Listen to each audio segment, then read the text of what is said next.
नमस्कार बच्चों। Class seventh सामाजिक विज्ञान हमारे अतीत सेकंड हिस्ट्री की ऑनलाइन क्लासेस में आप सभी का स्वागत है। तो बेटा आज हम पढ़ने जा रहे हैं क्लास सेवेंथ एनसीईआरटी हिस्ट्री की बुक का चैप्टर नंबर 7 जनजातियाँ, खाना बदोश और एक जगह बसे हुए समुदाय। तो बेटा इससे पहले हमने नगर व्यापारी और शिल्पी जन के बारे में पढ़ा था कि नगरों के प्रकार पढ़े थे, प्रशासनिक नगर, मंदिर नगर, ये किस तरह के नगर हुआ करते हैं। फिर उसके अंतर्गत हमने व्यापारी कैसे होते हैं, वो किस तरीके से अपना व्यापार करते हैं, कौन कौन से शिल्प कौशल वहाँ पे विकसित थे। ठीक है बेटा, हमने चोल राजाओं की राजधानी तंजावुर के बारे में पढ़ा था, जो सभी प्रकार से उस समय मध्ययुगीन समय का एक अच्छा नगर कहा जाता था। और आज हम पढ़ने जा रहे हैं उनकी जनजातियों और खाना बदोश के बारे में। तो चलते हैं पाठ की तरफ। अध्याय 2, 3 और 4 में आपने देखा कि किस प्रकार राज्यों का उत्थान और पतन हुआ। ठीक है बेटा, कि किन किन कारणों से राज्यों का उत्थान हुआ, किन किन कारणों से पतन हुआ। कि कोलकाता में बहुत अच्छे से वहाँ पे रेशम उद्योग चला करता था, लेकिन जैसे ही अंग्रेजों की ईस्ट इंडिया कंपनी द्वारा वहाँ पे आके और नए नए तरीके का कपड़ा बनाया गया, तो पुराने जो भी कोलकाता के जो भी पुराने बुनकर हुआ करते थे उनका सारा व्यापार चौपट हो गया। उस बारे में पढ़ा था हमने। इस उठापटक के बीच ही कलाओं, दस्तकारियों और उत्पादक गतिविधियों की नई किस्में शहर और गांवों में फल फूल रही थी। एक लंबे अंतराल में कई महत्वपूर्ण राजनीतिक, सामाजिक और आर्थिक परिवर्तन हुए, लेकिन सामाजिक परिवर्तन हर जगह एक समान नहीं थे। ठीक है, मतलब कि वहाँ की जो भौगोलिक स्थिति उसमें हर तरीके का परिवर्तन सबके एक जैसे नहीं थे, सब में अलग अलग परिवर्तन हुए।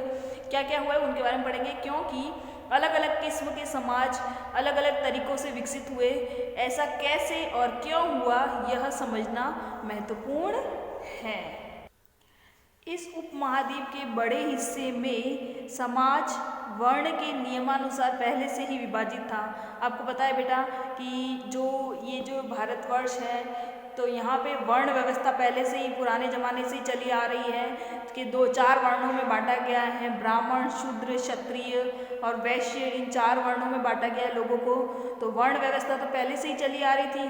ठीक है, ब्राह्मणों द्वारा सुझाए गए ये नियम बड़े बड़े राज्यों व राजाओं द्वारा स्वीकार किए गए। ये राजाओं द्वारा ये वर्ण व्यवस्था की गई थी, लेकिन इन वर्ण व्यवस्था राजाओं द्वारा, तो राजाओं को किसने सलाह दी थी? ब्राह्मणों ने सलाह दी थी। ठीक है, इससे ऊंच और नीच तथा अमीर और गरीब के बीच में फासला बढ़ गया था। दिल्ली के सुल्तानों और मुगलों के काल में श्रेणीबद्ध समाज ज़्यादा जटिल हो गया। अब आगे देखते हैं बेटा। अलबत्ता बड़े शहरों से परे जनजातीय समाज, उसके बारे में पढ़ेंगे बेटा। अलबत्ता दूसरी तरह से समाज भी उस समय मौजूद थे। उपमहाद्वीप के कई समाज ब्राह्मणों द्वारा सुझाए गए सामाजिक नियमों और कर्मकांडों को नहीं मानते थे, और न ही वे कई असमान वर्गों में विभाजित थे। अक्सर ऐसे समाजों को जनजातियाँ कहा जाता था। ठीक है बेटा, अंडरलाइन करना है कि जो ब्राह्मणों द्वारा सुझाए गए सामाजिक नियमों तथा कर्मकांडों को नहीं मानते थे, और न ही वे कई असमान वर्गों में विभाजित थे, और इनको जनजातियाँ कहा जाता था। अब जनजातियाँ, आप आज के ज़माने में भी जनजातियाँ शब्द सुनेंगे बेटा। जनजातियाँ जैसे अनुसूचित जनजाति, अनुसूचित जनजाति, इसके अलावा अन्य पिछड़ा वर्ग, ये सारी जो जनजातियाँ हैं ये सब बताई गई है, जिनको हम SC, ST, OBC, TSP ऐसे कैटेगरी में डिवाइड करते हैं। ठीक है, प्रत्येक जनजातियों के सदस्य नातेदारी के बंधन से जुड़े होते थे। कई जनजातियां खेती से अपना जीविकोपार्जन करती थी। कुछ दूसरी जनजातियों के लोग शिकारी, संग्राहक यानी बेटा इकट्ठा करने, पशुपालक थे। प्राय वे अपना निवास स्थान के प्राकृतिक संसाधनों का पूरा इस्तेमाल करने के लिए इन गतिविधियों को मिला जुला रूप अपनाते थे। कुछ जनजातियाँ खाना बदोश थी। अब आप कहेंगे खाना बदोश क्या होती है बेटा? तो वे एक जगह से दूसरी जगह घूमती रहती थी। इन्हें घुमक्कड़ प्रजाति भी कहा जाता था बेटा, कुछ जातियाँ ऐसी होती हैं ना जो घूमती रहती है, जैसे बंजारा जनजाति हैं। ये जो जनजातियाँ हैं वो उनका कोई एक ठिकाना नहीं होता है, वो एक गांव से दूसरे गांव तक एक समूह के रूप में चलते रहते हैं। अपना सारा सामान घोड़ों, गधों, ऊँटों, खच्चरों आदि पर लाद कर वो एक जगह से दूसरी जगह जाते हैं। जहाँ उन्हें जगह मिल जाती है वहाँ ही अपना तंबू गाड़ के वे रहने लग जाते हैं। जनजातीय समूह संयुक्त रूप से भूमि और चारागाहों पर नियंत्रण रखते हैं। आपने देखा होगा जो देवासी लोग जो होते हैं बेटा, वो लोग भी है ना, जो आजकल तो बहुत सारे लोग ऐसे हो गए जो भेड़ बकरी वगैरह नहीं रखते हैं, लेकिन पेशेवर देवासी लोगों का ये माना जाता है कि भेड़ बकरी को रखना, उन्हें चराना, तो वो लोग उन बकरियों को चराने तथा उनके खानों के लिए, ऐसे बोला जाता है, वो MP UP उस तरफ उनको चराने के लिए लेके जाते हैं। वो 4-4 महीनों तक जाते हैं, जिन्हें माड़वा कहा जाता है।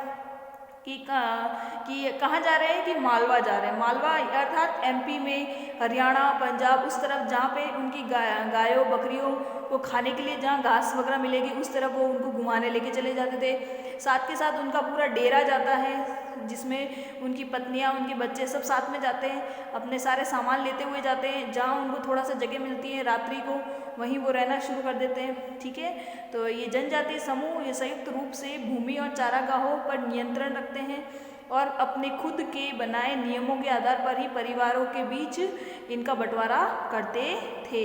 इस उपमहाद्वीप के विभिन्न हिस्सों में कई बड़ी जनजातियाँ फली फूली है। ये जो उपमहाद्वीप है भारत, इसमें कई जनजातियाँ बड़ी फली फूली है। सामान्यतः ये जंगलों, पहाड़ों, रेगिस्तानों और दूसरी दुर्गम जगहों पर निवास करती थी। कभी कभी जाति विभाजन पर आधारित अधिक शक्तिशाली समाजों के साथ उनका टकराव होता था। कई मायनों में इन जनजातियों ने अपनी आज़ादी को बरकरार रखा और अपनी अलहदा संस्कृति को बचाया। हाँ तो बेटा, सामान्यतः ये जंगलों, पहाड़ों, रेगिस्तानों और दूसरी दुर्गम जगहों पर निवास करती थी। आपको पता है बेटा, ये जो जनजातियाँ हुआ करती थी ये एक स्थान से दूसरे स्थान तक घूमती रहती थी और जंगलों, पहाड़ों, ये चाहे तो इन जंगलों को काट के अपने रहने के बसेरे बना दिया करती थी।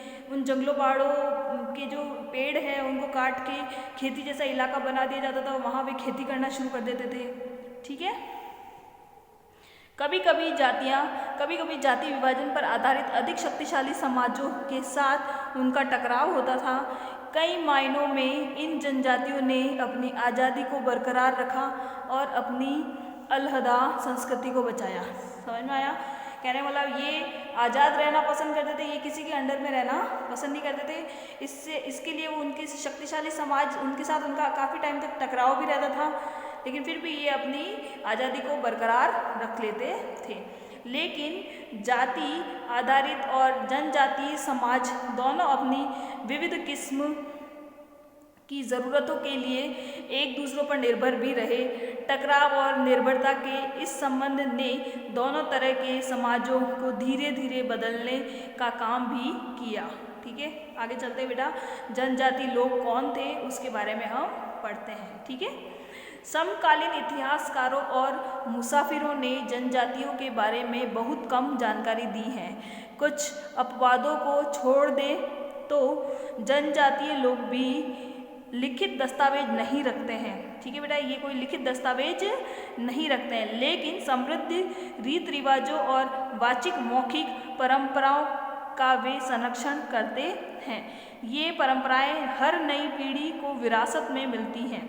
विरासत यानी कि विरासत शब्द का अर्थ होता है अपने पूर्वजों से प्राप्त वस्तुएं जो होती है उन्हें विरासत कहा जाता है। आज के इतिहासकार जनजातियों का इतिहास लिखने के लिए एक वाचिक परंपराओं का इस्तेमाल करने लगे हैं। ठीक है बेटा, आगे चलते हैं। जनजातीय लोग भारत के लगभग हर क्षेत्र में पाए जाते थे। किसी भी एक जनजाति का इलाका और प्रभाव समय के साथ साथ बदलता रहता था। समझ में आ गया बेटा?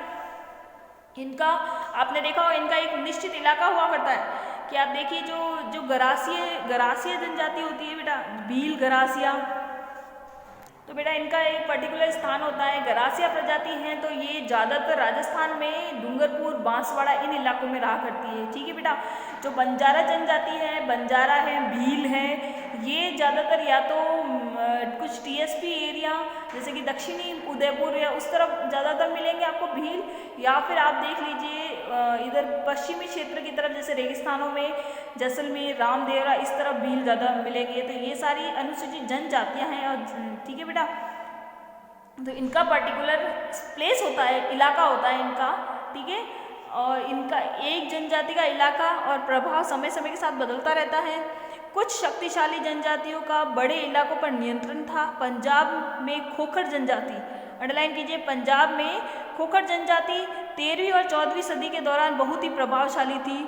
यहाँ बाद में गख्खर लोग ज़्यादा महत्वपूर्ण हो गए। उनके मुखिया कमाल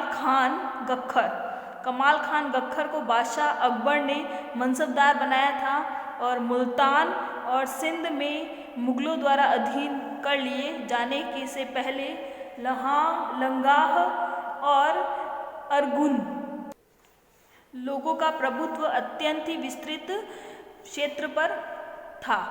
ठीक है। उत्तर पश्चिम में एक और विशाल एवं शक्तिशाली जनजाति थी बलोच। ये लोग अलग अलग मुखियों वाले कई छोटे छोटे कुलों में बटे हुए थे। पश्चिमी हिमालय में गडरियों की जनजाति रहती थी। याद रखना बेटा, हिमालय में गडरियों की, पंजाब में खोखर जनजाति, खोखर के बाद में गख्खर, और इनका बादशाह किसे माना जाता था? कमाल खान गख्खर को। ठीक है। और इसके अलावा उत्तर पश्चिम की और कौन सी जाति रहा करती थी? उत्तर पश्चिम में बलोच। ठीक है, याद रखने ये सारे नाम। उपमहाद्वीप के सुदूर उत्तरी पूर्वी भाग पर भी नागा, अहोम और कई दूसरी जनजातियों का पूरी तरीके से प्रभुत्व यानी कि उनकी सत्ता चलती थी, उनका वहाँ पे मतलब उनका कहने का मतलब वहाँ पे परचम लहराया हुआ था, या फिर कह सकते हैं कि उनका ही दारोमदार था। वे वहाँ के शक्तिशाली माने जाने लग गए थे। ठीक है। मौजूद बिहार और झारखंड के कई इलाकों में 12वीं सदी तक तो चेर सरदार शाहियों का उदय हो चुका था, और बादशाह अकबर के प्रसिद्ध सेनापति राजा मान सिंह ने 1591 में चेर लोगों पर हमला किया और उन्हें परास्त किया। उन्हें लूट कर अच्छा खासा माल इकट्ठा कर लिया, लेकिन वे पूरी तरह से अधीन नहीं बनाए गए। औरंगजेब के समय में मुगल सेना ने चेर लोगों के कई किलों पर कब्जा किया और इस जनजाति को अपना अधीनस्थ बना लिया।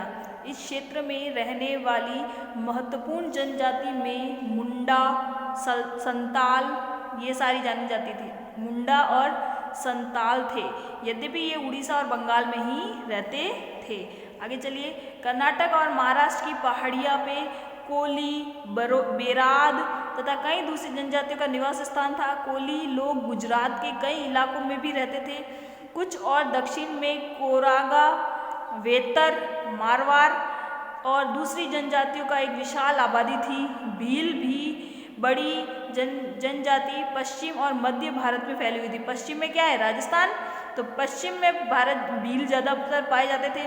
मध्य यानी मध्य प्रदेश की उस तरफ भी ज़्यादातर फैले हुए थे। 16वीं सदी के अंत में आते आते उनमें से कई एक जगह बसे हुए खेतीहर और यहाँ तक कि जमींदार बन चुके थे। तब भी भीलों में कई कुल शिकारी संग्राहक बने रहे। मौजूदा छत्तीसगढ़, मध्य प्रदेश, महाराष्ट्र और आंध्र प्रदेश में गौड़ लोग बड़ी तादाद में फैले हुए थे। ठीक है बेटा, अब आगे चलते हैं। खाना बदोश और घुमंत लोग कैसे रहते थे, उनके बारे में पढ़ेंगे हम लोग। खाना बदोश चरवाहे बेटा, चरवाहे शब्द का अर्थ है कि जो पशु पक्षी जो पालतू जानवरों को रखते हैं उन्हें चराते हैं। ठीक है। तो खाना बदोश चरवाहे अपने जानवरों के साथ दूर दूर तक घूमते थे। उनका जीवन दूध और अन्य पशुचारी उत्पादों पर निर्भर था। वे खेतीहर गृहस्थों से अनाज, कपड़े, बर्तन और ऐसी ही चीज़ों के लिए ऊन, घी इत्यादि का विनिमय यानी कि आपस में आदान प्रदान, आपको यहाँ लिखना है आदान प्रदान। ठीक है, विनिमय करते थे। आपस में एक दूसरे को आदान प्रदान करते थे, कोई बेचता था कोई खरीदता था, फिर कोई बेचता था कोई खरीदता था। कुछ खानाबदोश अपने जानवरों पर सामानों की ढुलाई का काम भी करते थे, यानी कि सामान आपने देखा है कि जो शिमला वगैरह आप उस तरफ जाते हैं तो उनके घोड़े हुआ करते हैं, तो वो घोड़ों से कोई भी हिल स्टेशन के ऊपर चढ़ाई का काम करवाते हैं, उससे पैसे लेते हैं, मतलब कहने मतलब उनकी सवारी करने का भी काम करवाते हैं, उससे उनकी कमाई होती है। इसके अलावा अगर आपको कोई सामान लेके जाना है जहाँ पे कूली का काम होता है, वो उनके जानवरों से भी ढुलाई का काम करवाया जाता था। एक जगह से दूसरी जगह आते जाते वे सामानों को खरीद फरोख्त करते थे। आगे चलिए। बंजारा लोग सबसे महत्वपूर्ण व्यापारी खानाबदोश थे, मतलब बंजारा जो जाति मानी जाती है वो सबसे ज़्यादा खानाबदोश जनजाति मानी जाती है। क्यों? क्योंकि अधिकतर वो घूमती रहती हैं, ठीक है। उनका कारवा टांडा कहलाता है, अंडरलाइन कीजिएगा। बंजारी जाति का जो कारवा है उसे टांडा कहा जाता था, ठीक है।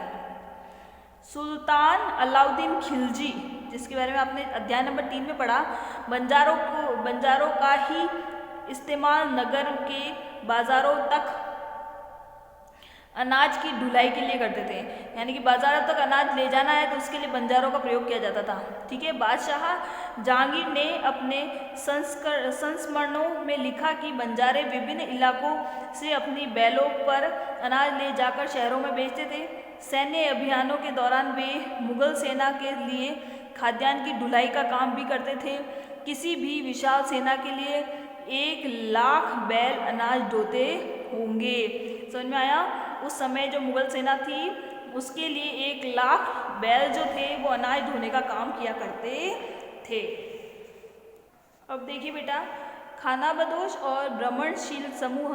खानाबदोश घुमंत लोग होते हैं, उनमें से कई पशुचारी होते हैं जो अपनी रेवड़ बेटा एवड़ को कहते हैं। एवड़ यानी कि जब बहुत सारे जानवरों का एक कारवा होता है, बहुत सारी मात्रा में, बहुत सारी संख्याओं में जब जानवरों को एक साथ लेके जाया जाता है घुमाने के लिए, चराने के लिए, तो उसे रेवड़ कहा जाता है। और पशुवृंद के साथ एक चरागाह से दूसरे चरागाह घूमते रहते हैं। इसी तरह दस्तकार, फेरी वाले और नृतक, गायक एवं अन्य तमाशबीन भ्रमणशील समूह अपना काम धंधा करते करते एक जगह से दूसरी जगह पे यात्रा पर रहते हैं। खानाबदोश और भ्रमणशील समूह दोनों अक्सर एक जगह लौट कर आते हैं जहां उन्होंने पिछले साल दौरा किया था।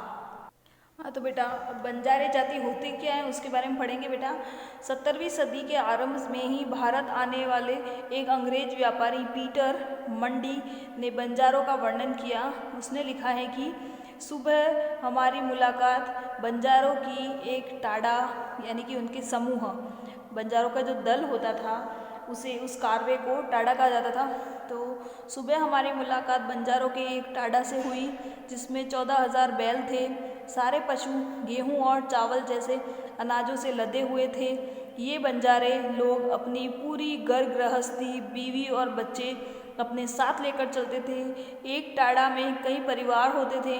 उनका जीने का तरीका उन भारवाहकों से मिलता जुलता है जो लगातार एक जगह से दूसरी जगह जाते रहते हैं। गाय बैल उनके अपने होते हैं। कई बार ये सौदागरों के द्वारा भाड़े पर नियुक्त किए जाते हैं, लेकिन ज़्यादातर वे खुद सौदागर होते हैं। अनाज जहाँ सस्ता उपलब्ध है वहाँ से वे खरीदते हैं और उस जगह ले जाते हैं जहाँ वह महंगा हो। वहाँ से वे फिर ऐसी चीज़ें लाते हैं जो किसी और जगह मुनाफे के साथ बेची जा सकती है। टाड़ा में 6 से 700 तक लोग रहते हैं, हो सकते हैं। वे एक दिन में 6 या 7 मील से ज़्यादा सफ़र नहीं करते। यहाँ तक कि ठंडे मौसम में भी अपने गाय बैलों पर वे सामान उतारने के बाद वे उन्हें चरने के लिए खुला छोड़ देते हैं, क्योंकि यहाँ जीवन पर्याप्त है और उन्हें रोकने वाला कोई नहीं। समझ में आ गया? वे अपने आप में आज़ाद होते हैं और उन्हें रोकने वाला कोई नहीं होता, इसलिए वो एक दिन में कम से कम 6 से 7 मील ही सफ़र तय करते हैं। कई पशुचारी जनजातियां मवेशी और घोड़ों जैसे जानवरों को पालने पोसने और संपन्न लोगों के हाथ उन्हें बेचने के काम करती थी। छोटे मोटे फेरी वालों की विभिन्न जातियां भी एक गांव से दूसरे गांव तक भ्रमण करती थी। ये लोग रस्सी, सरकंडे की चीज़ें, फूस की चटाई और मोटे बोरे जैसे माल बनाते और बेचते थे। कभी कभी भिक्षुक लोग भी घुमंतू सौदागरों का काम करते थे। नर्तकों, गायकों और अन्य तमाशाबीनों की भी जातियां थी जो विभिन्न नगरों एवं गांवों में कमाई के लिए अपनी कला का प्रदर्शन करती थी। अब आगे चलते हैं। बदलता समाज, नई जातियां और श्रेणियां। बदलता समाज, नई जातियां और श्रेणियां। जैसे जैसे अर्थव्यवस्था और समाज की ज़रूरतें बढ़ती गई, नए हुनर वाले लोगों की आवश्यकता पड़ी। वर्णों के भीतर छोटी छोटी जातियां उभरने लगी। उदाहरण के लिए ब्राह्मणों के बीच नई जातियां सामने आई। दूसरी ओर कई जनजातियां और सामूहिक समूहों को जाति विभाजित समाज में शामिल कर लिया गया और उन्हें जातियों का दर्जा दे दिया गया। विशेषज्ञता प्राप्त शिल्पियों, सुनार, लोहार, बढ़ाई और राजमिस्त्री भी ब्राह्मण द्वारा जातियों के रूप में मान्यता दे दी गई।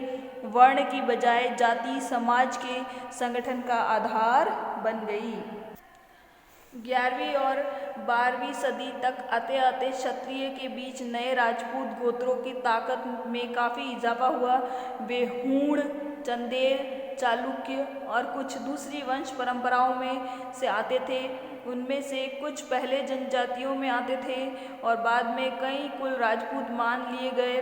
धीरे धीरे उन्होंने पुराने शासकों की जगह ले ली। विशेषतः कृषि वाले क्षेत्रों में यहाँ कई तरह के परिवर्तन हो रहे थे और शासकों ने शक्तिशाली राज्यों का निर्माण में अपनी संपदा का इस्तेमाल किया। शासकों के रूप में राजपूत गोत्रों के उदय के उदाहरण का जनजातीय लोगों के अनुसरण किया। धीरे धीरे ब्राह्मणों के समर्थन से कई जनजातियां जाति व्यवस्था का हिस्सा बन गई, लेकिन केवल प्रमुख जनजाति परिवार ही शासक वर्ग में शामिल हो पाए। उनकी बहुसंख्यक आबादी समाज की छोटी जातियों में भी जगह बना पाई। दूसरी तरफ पंजाब, सिंध और उत्तर पश्चिमी सरहद की प्रभुत्वशाली जनजातियों ने काफ़ी पहले इस्लाम को अपना लिया था। वे जाति व्यवस्था को नकारते रहे। सनातनी हिंदू धर्म के द्वारा प्रस्तावित गैर बराबरी वाली सामाजिक व्यवस्था इन इलाकों में बड़े पैमाने पर स्वीकार नहीं की गई। राज्यों की उत्पत्ति जनजातीय लोगों के बीच हुए सामाजिक बदलाव से गहराई से संबंधित है। हमारे इतिहास के हर महत्वपूर्ण हिस्से के दो उदाहरण दिखाई देते हैं। ठीक है बेटा, इसी के साथ हमारा ये चैप्टर नंबर 7 खानाबदोश जनजाति और एक स्थान से दूसरे स्थान घूमने वाले लोग, ये पाठ हमारा यही समाप्त होता है, जिसमें हमने खानाबदोश लोगों के बारे में पढ़ा, कुछ ऐसी जनजातियों के बारे में पढ़ा, बंजारी जनजाति के बारे में पढ़ा कि वे किस तरीके से एक कारवे के रूप में एक साथ चलते हैं। जहाँ उन्हें जगह मिलती है वहीं वह अपना बसेरा कर देते हैं। वह एक दिन में कम से कम 7 से 6-7 मील ही चल पाते हैं, उससे ज़्यादा वह चलते नहीं हैं। और वे किसी तरीके से किसी के बहकावे में नहीं आते, किसी तरीके से किसी के गुलाम नहीं होते। वे अपने आप में आज़ाद होते हैं, उन्हें किसी तरह की कोई रोक टोक नहीं होती है। वे अपने मन के मर्जी के मालिक होते हैं। ठीक है बेटा, तो ये सब हमने पढ़ा। इसी के साथ हमारा ये चैप्टर यहीं ख़त्म होता है। नेक्स्ट वीडियो में हम नया चैप्टर प्रारंभ करेंगे।